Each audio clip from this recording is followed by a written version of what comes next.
আপনারা কি ভাবছেন আমি ডিম ভাজার রেসিপি দেখাচ্ছি? না না, মোটেই না।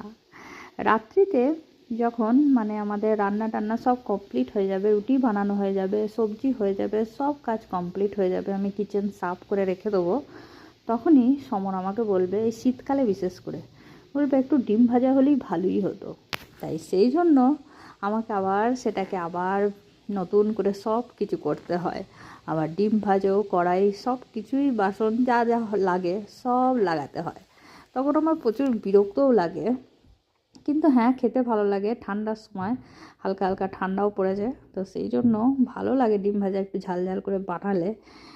কিন্তু আবার সেগুলোকেও তো আমাকে পরিষ্কারও তো আবার দ্বিতীয়বার করতে হয়, ডবল ডবল কাজ। তাই বিরক্ত, সেই জন্যই আছি এটা ভিডিওটা বানালাম। ডিম ভাজার রেসিপি অবশ্যই নয়। যাই হোক, আর ঠান্ডা এখানে একটু পড়েছে, দেখেছেন আমি সোয়েটার পরে আছি।